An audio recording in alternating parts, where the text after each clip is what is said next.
in my household, I had 5 siblings, 3 brothers, 2 sisters. I was the youngest by 13 years. My family, we didn't have a whole lot. I mean, inner city guy, but we had a lot of love, a lot of support. My parents made sure I had what I needed for school. Yeah. I never owned my own baseball glove until I signed with Rollins. My pair of shoes was hand-me-downs from my brothers. First pair of shoes that I owned was from Nike.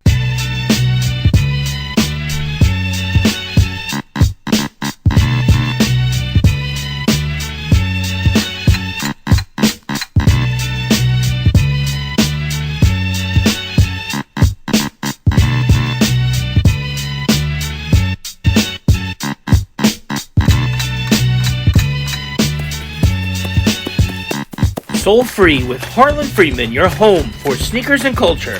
Ooh, that is so fire!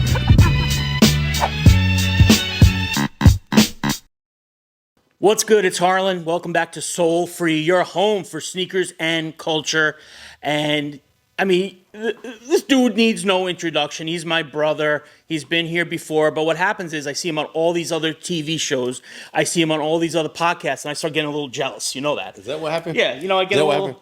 I'm a little needy. But we're connected. We're friends, like you said. So that's a little different, though. Yeah. Podcast is for the audience and fans, which is great. Yeah. But we're connected. We're boys. We hang. We go out to eat. Yeah. We spend the night sometimes at pajama parties, stuff like that. So it's different. It's different. Yeah. We watch movies together. Yeah. Popcorn, all hooked up. It's good stuff. I'm getting a little too private, right? Yeah. We can't let everybody in on our secrets. Yeah, sorry, guys. But you know him. It's my brother. It's Dwight Gooden. My guy. How you doing for the people? I'm doing great. My health is good. Had a little scared earlier because I lost both parents to heart disease. Yeah. God bless them. They, rest in peace. But so I have to stay on top of my game. Yeah. I have to exercise more. I have to change my diet, obviously. So Tuesday I'm going in for Wednesday, going for a small procedure where you send the catheter up just to make sure the arteries are good and everything's good. I feel good. I'm sure I get some good news. Yeah. So guys, if anything, pray for my kids and my family. I've had a great life either way.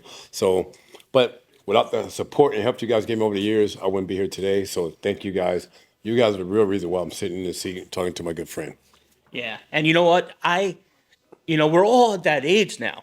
Yes. We're dudes, so we don't like going to doctors. We get scared. I mean, I'm scared. Yeah. We know how we are when it comes to going to doctors. It's the scariest shit in the world. Definitely. But it's so funny when you get there and they start talking to you and they're like, as long as you come here, nothing's going to be so bad that we can't fix it with a little medicine, a little this, a little of that. That's true, but the only thing about that, Harlan, when I go to the doctor or the hospital, whatever, they find something to keep me coming back. You know what I'm saying? That's the only part. And needles, I'm a big baby. I admit it. I'm a big baby. And this is why I miss my mom regardless, but this is why I really miss my mom. Yeah. Even as an adult, she's a hold my hand and take me to the doctor and say, okay, son, it's going to be all right. Be a good boy. Then we go out to eat, okay? Yeah. She I love to eat. But, I'll get through it. The hardest part is when you get the IV in you. But once it's in, you're all good. It's the best place you can go to make sure if something's wrong, they can take care of it. If nothing's wrong, they're going to tell you to come back. Yeah. So it's a win-win situation. So I've been to the doctor with you a few times. And you laugh your ass off, I'm sure. No. I mean, there's the comedy part of it, sure. But what I think it is whenever they ask you to come back, next time we go back, there's 10 rookie cards. There's a couple pictures, some jerseys, cousins from like Scarsdale and Westchester and New Jersey happen to be at the doctor's. Yes. So I don't think there's anything wrong per se. Yes. I think they just want, Doc Gooden to come back, not Dwight Eugene Gooden to come back. You're probably right. That's good. I understand it. I respect that. But I'd rather them say, hey, can you come back and visit and do this and that instead of putting a scare me and say, we need you to come back. Just say we want you to come back. Yeah. That'd be a lot better. But I appreciate all the doctors and nurses, what they've been doing for me throughout the years. Yeah. So it's all great. It's all within love, And then to their benefit, they don't know if they'll ever see me again. So they got to take advantage of the situation. Yeah. I mean, it's been times where I take the IVs and stuff out of my own arms and left the hospital. Yeah. That's only because I see my dad pass away, take his last breath there. That's all it is. But when I'm there, the doctor's actually pretty good. Yeah, they're all good.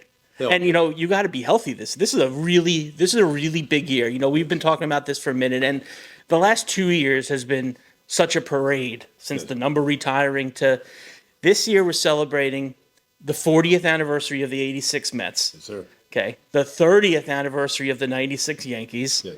And we just celebrated the 30th anniversary of, I'm sorry, the greatest no-hitter of all time in Yankees history. So this is a big year for you. This is a huge year, and that's probably why normally they say we need you to come in for a checkup. Normally I kind of avoid it. Yeah. But this year I want to be healthy, not just because of my grandkids, my kids, but for the fans and myself, of course. But like you said, it's a big year to celebrate. Yeah. With all the anniversaries, both New York teams, and then the no hitter who was my dad last game. So Yeah. I want to be around for that, to share that with the fans who actually. That don't happen without them. And what I mean by that, the excitement and the energy they brought to Shea Stadium in 86, 96, I was out for a month. They didn't know if they were going to release me or send me down. To David Cohn got the aneurysm. Then I pitched a no-hitter and win the World Series my first year back. So to celebrate that and to share those moments with my teammates, it's going to be great. So I definitely want to be around for that. So it's going to be a great year. I'm looking forward to it. Yeah, and as you know, and these are the things that I like to talk about, especially when we have a camera on with proof. Yes. With proof. You're celebrated in such high regards in both stadiums, Yankee Stadium and Citi Field. Yes. Okay. When you go to each stadium, which stadium is feeding you better? Oof. Wow. You're putting pressure on me. Yeah. No, this is like 60 minutes. See, that's very, very important. Very important. Now, to be honest, Yeah. wow, you got me on the spot. How can I sugarcoat this one? I guess I Yeah. can't. No. This is real. This is real. Yankees or Mets, better food. I can't text. I can't hide it and say, that wouldn't mean I was AI. And I can't say none of that. Nope. All right, so my honest answer, guys, I would say Citi Field has the best food. Hands down. It's always that but. Yeah. But if you get into the Legends Club at Yankee Stadium, you can't go wrong there either. Yeah. I mean, they bring in the professional chefs, and they got a little bit of everything. So, but if I had to pick one, I'll say Citi Field. Yes. I'll say Citi Field. Yes, the Mets win another one right there. There you go. Yeah. Hands down. I mean, the food is awesome. And fans don't give up on this year's team. I'm tough on them too, but I'm a Met fan. A long season to go. Get healthy. They're going to be all right. They're going to be okay. I see it coming. Yeah. Baby Mets. It's fun. Baby Mets, a lot of fun. It's good to see those guys come out and bring that energy, get them going. I just like to see one veteran guy hold those guys accountable more. Yeah. Get in their face a little bit if you need it. Yeah. None of that soft stuff. You can't be soft in New York. Come on, guys. Let's go. Got a lot riding this year. Yeah. But I believe in you guys. I do believe in you guys, so let's get it done. Yeah. They need their Gary Carter, don't they? They need a Gary Carter. They need a Ray Knight. They need a Kevin Mitchell. They need a Doc Gooden. Yes, they do. Everybody needs a good doctor. That's right. You got to have a good doctor. No, I'm just having fun, guys. You guys going to be okay. Tong. Sorry, Tong. Sorry about that. I'm sure I won't be thinking your name in the near future. But there's a guy probably came up a little too soon. Yeah. But I've seen him pitch down in the minors. Guys, this guy's electric. He's coming. Yeah. And I love the pitchers you guys have now. Just got to get it together. And if I had one pet peeve, I would say pitchers, bear down. You get 2 outs, put the next guy away. That's very, very important. Or if you score some runs one inning, the next inning, shut them down. I'm just telling you, those are the only 2 problems I have with you guys. Shut them down. Shut them down the next inning is very important. When you score some runs, you got to shut them down the next inning. And those 2-out walks will hurt you. Those are the only 2 things that I see. Other than that, limit that, and you guys are fine. Yeah. Nolan McLean. I love his mound presence. Obviously, he got great stuff and he can pitch, but I love his mound presence. Whether he have his stuff or not, by his mound presence, you can't tell, and that's a sign of a good pitcher. Yeah. I mean, he's pitching like he's been there a while, even though it's his second year. But this guy, if he stays healthy, the sky's the limit. Yeah. So, I mean, we could talk baseball for hours, but you know what? Everybody talks baseball. Yeah. We got to talk stuff that, like, only Dwight knows. Okay. Only Dwight knows. I've been watching, I'm wearing the hat today. This is the Nigel Sylvester Brick by Brick New Era collab that he did with the Mets for the release of his last shoe. Okay, that's the red Air Force One. I'm sure you have that shoe. Of course I got it. Of course. This man have 100 pair of shoes. But the 100 pair of shoes I'm talking about, he haven't even worn yet. They're still in boxes. we can do the Fat Joe lick. Yeah. Right? He has it, yes, no doubt. So, Queens guy, he's a Nike athlete now. All right, so when I was a kid, besides Michael Jordan, the first Nike athlete that I really paid attention to was you. As a young man, growing up with, you had a lot of love and you had everything in the house. Except, you were missing a couple dollars in the house. Yes. How special was it? Talk to me about becoming a Nike athlete at 19 years old. Incredible. So the thing is, Harlan, a lot of guys don't know. I don't know if you know. So, like you say, in my household, I had 5 siblings, 3 brothers, 2 sisters. I was the youngest by 13 years. my family, we didn't have a whole lot. I mean, inner city guy, but we had a lot of love, a lot of support. My parents made sure I had what I needed for school. Yeah. I never owned my own baseball glove until I signed with Rollins. My pair of shoes was hand-me-downs from my brothers. First pair of shoes that I owned was from Nike. So, but I do remember I got invited to spring training in '84 as a non-roster, and you have all the like the Nikes, Reeboks, Pro-Cats, all these guys coming through. I was talking to Daryl Strawberry. I said, "How did I get some shoes?" He just tell me your name, tell me some shoes. Every guy that walked by, say, "Hey, can I try your shoes?" Whether it's Adidas, Nike, Rollins, whoever, they'll look at the list, look at my name. Sorry, we won't have enough shoes. Keep walking. I'm like, damn. So I don't know if you remember Vanderbilt. I think that was the name of the shoes. They had the big V on it. Ugliest shoes ever. Yeah. No offense, but they're the only one who gave me a pair of shoes, right? So now I started the season. I get a pair of Nikes. I think Daryl got me a pair. Yeah. And after the All-Star break, all these companies started coming back around. I made the All-Star team. Had the 3 straps on. Yeah. So now I'm making a name for myself. Yeah. All these guys come out with shoes. And my agent said, "Hey, Nike want to sign you to a deal." It could have been anybody. Whoever came to me first, I was going to sign. Yeah. I never had my own pair of shoes. Yeah. So to be the first, I would say, quote unquote, to me, and you said it, big name guy for Nike, and owning my first pair of shoes all at once was just a dream come true, man. I could have never imagined that because you're talking to a guy who shared the same winter coat with his dad. Yeah. I didn't have a glove in high school. I mean, top pitcher in high school, All-American, all that, and didn't own his own glove. Unbelievable. I had my own shoes, my own glove. Rollins came through with my glove. Yeah. It was tremendous. I couldn't tell guys. And every year in my high school, I supplied them with shoes and bats and gloves on it. After a guy that didn't have nothing, but to give back, and that's what it's all about, man. Being in a situation to not have nothing, but remember how that felt, and being able to help those that need it or didn't need it, but just handing back, and that's what it's all about. Yeah. Instead of the day, that's what I'm all about, charity, and just helping those in need, any need, it doesn't matter. That's what I'm here for. Giving it back. Giving it back, man. Somebody made it possible for me when I was a kid with the love and support. My teammates in high school let me use the glove. I came through the shoes, through my mental and my addiction. People was there, never gave up on me, even when I didn't believe in myself. People was there. So I'm probably done a lot more than people have done that lost their life. So my mission now is to help those in need, whether it's shoes, talk, recovery, talk mental, share my message, whatever it is. That's what I'm here for. Yeah, no, and you do it every day. I've seen you do it. And speaking of that, the new Nigel Sylvesters come out next week. They're like $250. So if you got like a little extra for your buddy over here, that'd be great. See how many guys? You always have that one guy. This guy put up in a Mercedes, right? No. Mercedes. A little something for the brother over here. A little something for the brother. Look at his pocket. Look at this. You gotta see that? Yeah. Come on. It's only wallet, trust me. It's bills, but it's utility bill, credit card bill, the big bills, right? I get it. Oh, man. So, I mean, that was such a time. It's such a time stamp. 1986, New York. And we always look at it. I look at it from a sports standpoint. Between what the Mets were doing, the Giants were doing, Mike Tyson tearing things up in the ring. I always look at it from a musical standpoint with Run DMC, the Beastie Boys, LL Cool J, Nas on the horizon. Queens, the epicenter of culture, and you're in the middle of it. For you, what were you listening to? What were you wearing?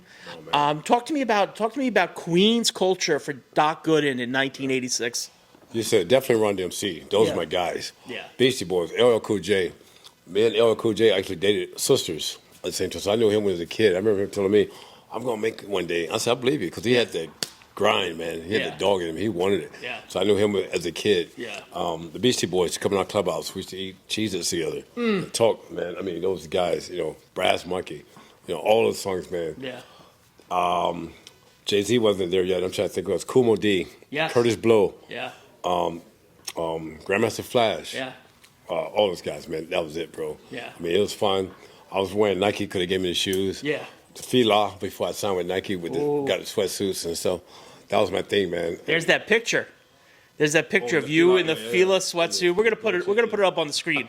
We're gonna put that up on the screen. That was the thing, though. Don't forget, back then we had the gold tooth and the Jericho. That was a southern thing. Like in Tampa, you had to be 16 to get a gold tooth. So I couldn't wait till I turned 16 to get that. And the Jericho just happened to be in. Yeah. And I just thought that was it. And not knowing when I came to New York with the Jericho and go-to, I was basically like Crocodile Dundee. You ever see when it comes from Australia to LA? Yeah. That was me from Tampa to New York. You know, I had the Z20 Camaro. I had a bunny rabbits on it. I had the doctor on it. Yeah. I mean, you couldn't tell me nothing. You ever see? You saw the movie "I'm Gonna Get You, Sucker"? Yes. You know when the fly guy gets out of jail after like 10 years and he comes out on the street. Oh, the big shoes with the fish in the shoes. Yeah. He's walking all fly and the kids are cracking up on him. That was me. That was me with the Camaro, the Jericho, and the go-to. Walking in there like, this guy, he plays Major League Baseball? Yeah, but in Tampa, that was cool. Yeah. I was the man in Tampa. Yeah. But up here, like, whoa. The Scrawny helping all like, Doc, yeah, you look good. Yeah, you look good. Oh, yeah, no, I could see Straw, too. Yeah, put a little more in your hair. He has to get everything. I love that. Here, put some more gel in. Yeah. You're fine. Wear this pink suit. I swear, it looks good. Take a picture of her, the couch when you get up. It's a big old stain in the back. Coming to America, another movie. I was coming to America before coming to America. But it was fun, yeah. Oh, man. Oh, my God. Coming to New York. Doc Gooden coming to New York. That should have been it instead of coming to America. Well, I got to tell you, the gold tooth is back. For some. Yeah. But my nephew, Gary Sheffield, had it worse. He had GS for Gary Sheffield. Ooh. So he went a step, but, he was ahead of me. But in Tampa, he was the man. Yeah. That was cool. Yeah. GS with the diamonds. Yeah. Oh, he was the man. The diamonds, I mean, he was way ahead of his time. Yeah, but imagine when they're in Milwaukee. GS. I'm sure Milwaukee embraced that part of the culture so much. Oh, man. Hilarious. Crazy. But, the way he swung the bat, but nobody going to say nothing. Yeah. Yeah, so that was it. That's what's good. Like, if you have a superpower, pitching, swinging a bat, saving lives a la Peter Parker, Spider-Man, like, people overlook the other stuff. No doubt. Yeah, they don't see that. Yeah. They don't see that. They say, oh, no, he's a great guy. Yeah. It might be, Yeah. But publicly, he's awesome. That's great. He can hit. You see him? Yeah. But, when the camera's not rolling, I'm sure the whisper would go, hey, look at this. Yeah. Of course. Yeah. Of course, yeah. Is there anything going on now today? Is there anything in like the sneaker world, anything in the fashion world? Are there any trends that you're like, wow, that's dope. I wish I had that when I was playing. That would be my tunnel fit. Is there anything that you're like all into right now? I think the shoes these guys wear, the baseball players, I'm a little jealous. I'm not going to lie. That's why I try to get my sneakers to match the. Yeah. I would love some of that style and stuff. I mean, they style. The players, they get a lot of heat with all the rule changes, and pitchers can't go 9, but they swag. Oh, man, second to none. Always got, and Lindor is the best. The shoes and the gloves, he's the man in my book. I mean, he can style. He's got it. I saw like it's nothing like Deion Sanders said. You look good, you play good. I mean, it all goes in, and I believe that. Yeah. And these guys look good, man. I love it. Yeah. And plus, they're in better shape than we were too. Yeah. These guys are fit. They work out year round. Special trainers, their own trainers. Hats off to these guys. No, it's real. When I think of it, like, watching you guys, like the embellishments you had, you had a 16 with a Sharpie on the back of your cleat. That was it. Now, you have such great artists like the guys who make you some of your custom fits. Totally different. I had a black Rollins glove that I had to get a shoe polish brush because I wanted a black glove. They didn't have it back then, so I got the shoe polish and colored it black. So that would so not be okay today. No. The thing is, I don't know if you remember or watch highlights when they watch the sweat. When I pull the glove off, my hands all black, and I went like this. I got the black thing all over my face. It was terrible. I mean, but that's all we had back then. It was totally different. Now, even the gloves are, custom made. Everything is so nice. Yeah. Even in high school and in Little League, these guys got custom gloves. Yeah. My grandson, Caden, just turned 13. His gloves all custom, names on it. I'm like, I didn't even have a glove when I was 13. Yeah. Got your name on your spikes. It must be nice, Totally different ball game. Yeah. But I like it. My nephew swings about a $300 bat. I don't think I had $300 worth of bats my entire, to high school baseball career, but it's incredible. It's incredible. I believe that. My daughter, Milan plays high school softball, and she sent me these bats. She wanted $500 bats. I'm like, oof. I said, Mom, just a sophomore. I mean, any bat works. Just hit it. You're not gonna hit over the fence anyway. Just hit it. Yeah. You're a good player, but $500 bat. I said, let's wait for your birthday or something. No, the season's getting ready to start now. Yeah. So, all right. Yeah. Little girl, what are you gonna say? No. Yeah. You got to do it. But it's expensive now. Even like when my son played traveling ball, everything. It costs is going up, man, so high. And, I'm not playing anymore. Yeah. But you think my grandkids care? 13 grandkids, man. They like, I remember somebody asked me, how often do you go to Tampa? I said, well, I got 13 grandkids, so it's somebody's birthday every month. Yeah. So I'm down there every month, pretty much. And you know how you try to get, like, say a PS5 for one household, but each kid wants their own individual toy. Yeah. And that's fine, but I mean, my God. Yeah. Yeah. And for the grandkids, I'm sure there's no differential between Papa played, 30 years ago, and, LeBron James is playing now, and he makes $50 million a year. Like, I'm sure there's no differential when it comes to them concerned about pop finance. Not at all. All they know, and the best thing I could have done and the worst thing I could have done, I brought them to my retirement day, right? Yes, you did. So the best thing was they got to see what I did for a living, see the relationship I had with the fans, and see my number go up. The worst thing I could have did, they think I'm LeBron James, and I'm still making what he makes. Yeah. That's the bad part of it. But then my grandkids, when I go to Tampa, I take them to school. I pick them up from school. We go eat. We go get a couple of things. We hang out in the park. For me, I'm away from the world. Don't call me. Don't text me. That's my time with the kids. Yeah. I love it. I love every minute. And they are my bosses, and they know it. Yeah. And the only thing, I wish they would be more like, somebody asked them one day, how's your papa? Good. He get me to think I want. No, don't say that. Yeah. Don't say it. Make it think I'm tough. Yeah. I'm tough. We got to have good grades. We got to do good in school. And then maybe he'll get us something. Don't say, I could just go to him and give me whatever I want. Yeah, one thing. That makes me soft. Don't say that. Yeah, no. I want to be tough, Yeah, we're tough. Yeah, some people think I'm tough, Yeah, tell them we're tough, Doc. My grandkids, they just sit there and they massage my head and I'm done. I just melt like a little kid, that's it. You're over. So cute. Oh, I love it. Can't wait till the summer starts. Yeah. Yeah, it's great stuff, man. And it is fun because your house during the summertime especially, it's just a rotating door of grandkids, great-grandkids, nieces, nephews. Some people, I don't even know if you know them, but they're there. They're cousins, so I say, all right, come on in. I don't even know. When you're black, everybody's your cousin. You don't know. Hey, how you doing? I'm so-and-so's nephew. All right, come on in. Yeah. It's hard for me to go somewhere without meeting somebody who's your niece or nephew. Well, I know, right? Yeah. It's crazy. Just come to Tampa with me, you'll see more. Yeah. But it's fun. I mean, I do have a big family, though. If you came to Georgia with me, and family is good, man. That's what it's all about. Especially kids and grandkids. That's a blessing. Yeah. And to be at an age now and be healthy to share those moments with them and a little bit about my career and go to games with them. Like yesterday at the Met Yankee game with my daughter Milan, because she didn't get to see me play. She's only 16. But to share moments with her and just talk baseball, I mean, it's the greatest thing you can ask for. I love it. I loved it more than she probably loved it. Yeah. And for Milan and all the kids and even the grandkids now, it's got to be, I know just as a brother to you, as a friend, I walk into the stadium, first thing I do is I look at the 16 hanging up on the rafters every time. I can't imagine what must go through their mind and their heart, and because they've heard the stories, they've seen the legends. Obviously, when they retired the number, whenever we're around, we always remind them that he really does make as much as LeBron. He's just not telling you. But for them, it's got to be such a treat. It's got to be such a moment. It is, and for me, I love, like yesterday, go there. And my oldest son, Dwight Jr., was there, and Milan, my youngest daughter's there, and they're like 30-some years apart, right? But they're taking pictures. They got the banner up there, and they're taking pictures of it. They're standing there pointing. Yeah. To me, like I get choked up now. It's the greatest thing because, I had so many down times in my life that Milan got to witness, and now I get to see that I was more than that. I meant more than that to a lot of people, and they get to see what my career was instead of just people telling them. They get to see their dad up there in the stadium. Yeah. Because I know when I was a kid, baseball players, football players, basketball players, when I see that was bigger than life, and I could have never imagined me being on a banner or have my number retired ever. I just playing a game I love and enjoy it, And to have all that and get to share with your kids who didn't know what you did. Like, for example, my son Dylan, who plays college football, when he was playing Little League baseball, he came home one day and said, Dad, I want to pitch. I said, okay, we're going to the backyard. We're going to work on some things. I'll teach you how to pitch. He goes, what do you know about pitching? So, okay. And then one day, to take it further, we had the park, and he's throwing, pitching. Dylan, get your arm up. I can't listen to you. I got to listen to my coach. But your coach still eating donuts. He don't care. All right. But that's the thing I'm saying, though, to your point, to go to the stadium and share that with your kids and the grandkids, oh, man.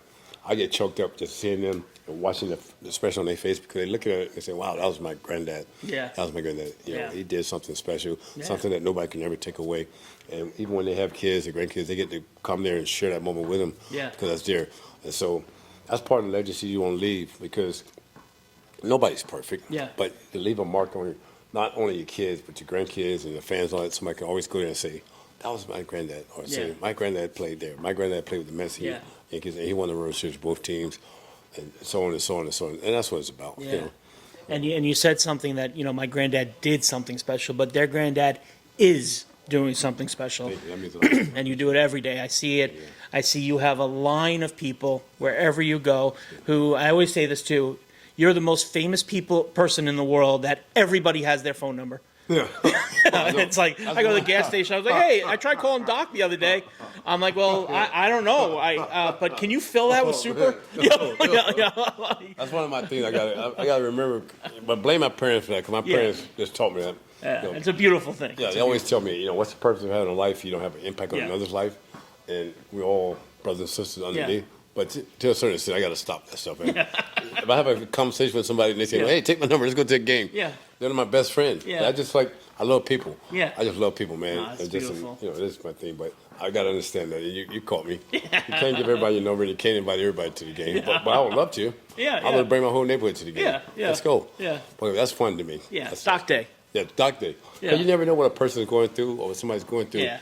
And that one conversation or that one dinner or that one lunch or take them to a game. Like yesterday, Michael Stroman, our friend, good friend, he had a friend that's going through a tough time now. He said, can you give him a call? I said, I'm doing nothing. Right before the game started, I'm just sitting here, call him up. And not to just say, I'm not blowing smoke up my horn, but to call that guy, talk to him, and he's crying. To me, it was just a phone call, kill time before the game. To him, changed his life. Changed his whole life. Yeah. Keep him fighting, keep him going. Even just for that 5 minutes we talked, you don't know what that to do to people. And to be in a situation to do that, I love it just as much as they do. Yeah. Yeah. Great story. Curtis Martin told me. I was helping with an autograph signing. Yeah. And Curtis Martin, every letter is perfect, Yeah. And, I said, Curtis, like, how do you sign? I mean, thousands of pieces, the deal. Yeah. I'm like, you signed so perfectly. And he gave me why he signs his name like he does. Yeah. He goes, it wasn't always like this. When he was a rookie, Jim Brown said to him, and he saw Curtis Martin signing his name. Jim Brown, perfect signature every time. Right. Jim Brown said to him, Curtis, you never know that one moment that you're sharing with that person, that's their memory for life. Right. You got to make it special. Yeah. And you do that. Every person you meet, you make every moment so special. And I think that's one of the things, I probably admire, besides your raucous appetite. Oh, I know. I think that's probably one of the things I admire most about you. Thanks. That means a lot coming from you from outside, because to me, I'm just being myself. Yeah. It's real. I'm organic. And I had good parents. Like I said, we didn't have much for material things, but we had love. We understood about respect. Yeah. And no matter whether you're homeless or you're president, we're all the same. Yeah. And I learned that from my parents, and I just carry that on and try to teach that to my kids as well. Yeah. And that's where it comes from. Yeah. Well, there's more than one reason why, your nickname was Doc. You're helping people all over the place. And I know we got to go eat because, we get hungry. Yeah, we get hungry. Yeah, I thought that was mine. Oh, both. Yeah. Both. Yeah. Probably both, yes. All right. Yeah. But, we are at LI Sports Cards, the home of the hits. Nice. So, you know what? We got a couple packs of cards here. Okay. 1987 Topps Cello packs. Check this out. This used to be 79 cents. Wow. This is probably this would be like $9 today. That's crazy. But you think we could hit a Doc Gooden card in this? Let's see what we got. If we hit a Doc Gooden, this would be this would be big. Let's see what we got here. Live here on Soul Free. Who do we got? Who do we got on the top there? Dave Martinez. Former manager of the Nationals. Mm-hmm. For Doc so far. Like Sandberg gave me trouble. All right. Sandberg. Was Sandberg hard to pitch to? He was tough. He was a good hitter. And actually, Sean Dustin, his teammate, tipped me off to him. He goes, why you always knocking me down? Sandberg don't like the ball inside. I'm like, okay.